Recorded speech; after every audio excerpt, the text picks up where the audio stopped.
सावित्री, हे बघ मी तुझ्यासाठी काय आणलंय. हे काय आहे ती? अगं असं काय करतेस? ही पुस्तके आहेत, या पुस्तकांचं वाचन कर. इश्श, आता ह्या वयात कसं वाटल ते? हे बघ सावित्री, तू मला लग्नाच्या वेळेस वचन दिलं होतंस, आता नाही म्हणू नकोस. हे तुला करावंच लागेल. आजपासून तुझा अभ्यास सुरू. अहो, पण लोक काय म्हणतील? किती बदनामी होईल आपली. लोक तू करतील आपल्यावर. स्त्रिया या घरातल्या कामातच बऱ्या वाटतात. असं बाहेर जाऊन नाही हो. बरं असू द्या, ही पुस्तके राहू द्या बाजूला. मला लय कामं आहेत ती. अरे बाळा, गप माझी सोन्या, तुला काय हवंय? का रडतोयस? अगं बाई, ह्याचं अंग तर लय तापलंय. हे पण घरी नाहीत. आता मी काय करू? सावित्री, अगं ये सावित्री, किती रडतंय तुझं बाळ? काय झालंय त्याला? वय ग पारू, रात्रीपासून लय रडायला लागले बघ. काय ठाऊक काय झालंय? अंग बी लय तापलंय. अगं सावित्री, अगं याचं अंग तर इस्तवणी तापलंय. वय ग पारू, आता मी काय करू? अगं सावित्री, ही तर भूतबाधा आहे. भूतबाधा. काय भूतबाधा? माझ्या लेकराला भूतानी झपटलंय? नाही नाही, असं होऊच शकत नाही. होय सावित्री, असंच झालंय. याच्या पापण्या बघ कशा लाल झाल्यात. मग आता मी काय करू?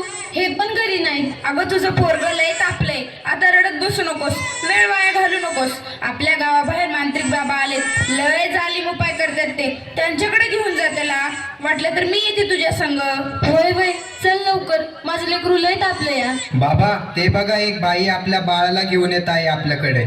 म्हणजे आज आपली कमाई होणार. बाबा, माझ्या बाळाला वाचवा. बाबा, माझ्या बाळाला वाचवा. त्याचा अंग इस्तवासारखं तापलंय. बाबा, काहीतरी करा. बाबा, काहीतरी करा. तुझ्या बाळाला भूतबाधा झाली या. कसली भूतबाधा बाबा? बाई, तुझ्या बाळाला विहिरीतल्या भूताने झपटलंय. काय? विहिरीतल्या भूताने? मग काहीतरी उपाय सुचवा बाबा. मी माझ्या बाळासाठी काय पण करीन. बाई, तू काळजी करू नकोस. बाबांवर विश्वास ठेव. सगळं काही चांगलं होईल. थोडा धीर धर. कसा धीर धरू बाबा, कसा धीर धरू?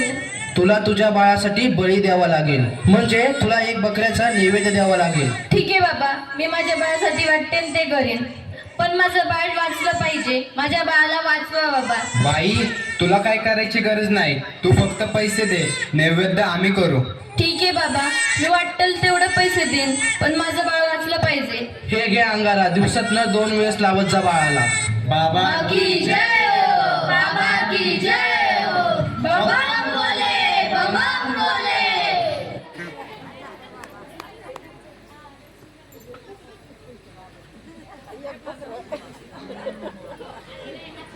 अगं बाई, ह्याचा अजून कसं काही ताप कमी नाही झाला? काल बाबाकडे जाऊन पण काय बी फरक पडला नाही. अगं किती रडतोय तो. तुला किती वेळा सांगितलंय त्याला दवाखान्यात घेऊन जा म्हणून, पण तू काय माझं ऐकू नकोस. अहो, ऐका ना, चिडू नका.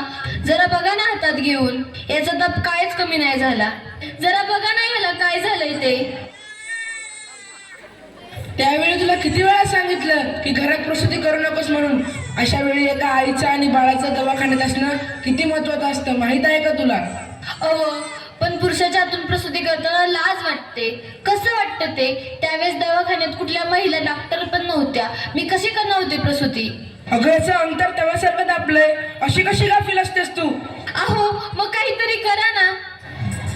दादा, लवकर जाऊन वैद्यांना बोलव. हे काय करतेस तू? मी याला देवाचा अंगारा लावतीये. बस कर सावित्री, हा सर्व अंधविश्वास असतो. अहो, जरा विश्वास ठेवा.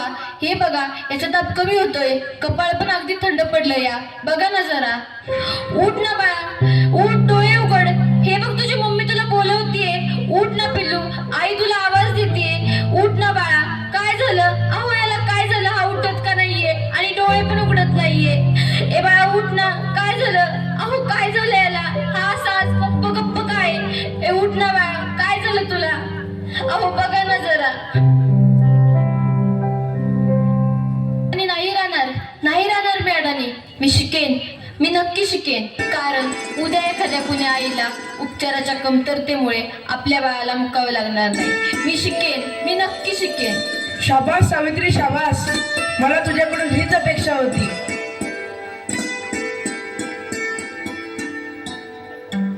अगं बाई, मला माहितीच नव्हतं सूर्य हा पृथ्वीच्या गोल फिरतो. अगं सूर्य पृथ्वीच्या गोल फिरत नाही, पृथ्वी सूर्याभोवती फिरते. समजलं? चल गावंढळ. तुम्ही मला सारखं सारखं गावंढळ म्हणत जाऊ नका हो. लाज शरम सगळी विकून खाल्ली आहे या सावित्रीने. कलियुग आहे रे बाबा कलियुग. उद्या डोक्यावर मिऱ्या वाटे तेव्हा कळेल या सुभद्रावांना. असं कोणी आपल्या बायकोला शिकवतं का? सगळं जग नष्ट होईल. बघत राहा तुम्ही. काय झालं? या समाजाला घाबरलीस की काय?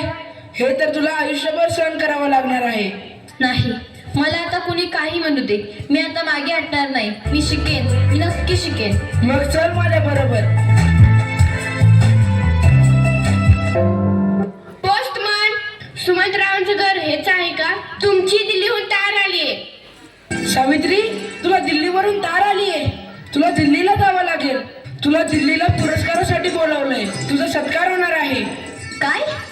आज हे फक्त तुमच्यामुळे शक्य झालं, नाहीतर मी एकटी काहीच करू शकले नसते. कॉंग्रॅच्युलेशन्स. Keep it up. महिलांचा सन्मान वाढवलात तुम्ही.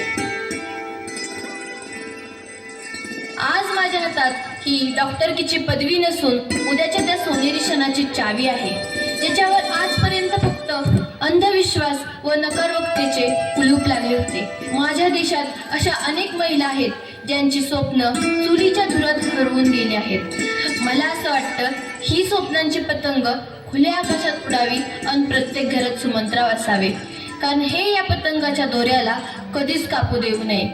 हे करणं खूप अवघड तर आहेच, पण अशक्यही नाही. सावित्री, चुकलं माझं, मला माफ कर. मी तुला नाही नाही ते बोलले. तू आज शिकून समाजाला धडा शिकवलास. आम्ही काय आडाने त्या आडानेच राहिलो. आता आम्ही पण शिकणार.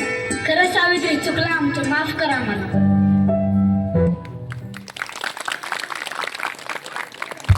खूपच सुंदर अशी नाटिका या विद्यार्थिनींनी सर्व विद्यार्थी